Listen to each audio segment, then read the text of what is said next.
এই যে ফটোটা দেখতে পাচ্ছ, এটা হলো আমার বাবা। হ্যাঁ, এই ফটোটা দিয়েই আমার বাবার শ্রাদ্ধ শান্তির কাজ চালানো হয়েছে।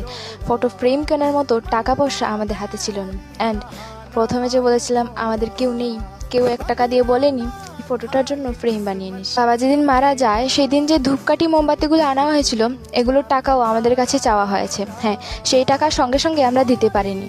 আর ফ্রেম কেনার টাকা চাওয়া তো বিলাসিতা, তাই আমরা কখনো কারোর কাছে চাইনি যে আমাদের একটু ফ্রেম বানিয়ে দে বা আমাদের টাকা পয়সা দেন।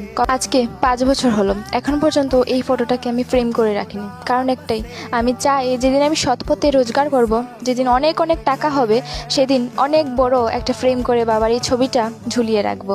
মনে রাখবো প্রতিটা মানুষের কথা, যারা আমাদের হাজার হাজার কষ্ট দিয়েছে, যারা 2 টাকাও ছেড়ে কথা বলেনি, অথচ আমার বাবা ওদের জন্য কি না করেছে।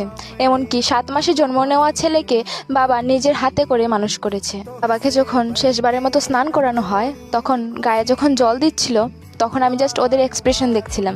কান্না বন্ধ করে ওদের দিকে পুরো তাকিয়েছিলাম। এক্সপ্রেশন দেখেই বুঝেছিলাম ওরা আমার বাবাকে মুক্তি দিয়েছে। আমি মনে রাখবো, আমি কখনো কারোর সেই দেওয়া কষ্টগুলো কখনো ভুলবো না। আমার বাবাকে ওরা কাঁদিয়েছে। কাউকে ছেড়ে কথা বলার মতো মেয়ে আমি না। অ্যান্ড তোমরা যেহেতু আমাকে সাপোর্ট করছো, সেই জোরে আমি ওদেরকে একদিন না একদিন অবশ্যই বোঝাবো যে কষ্ট জিনিসটা আসলে কী।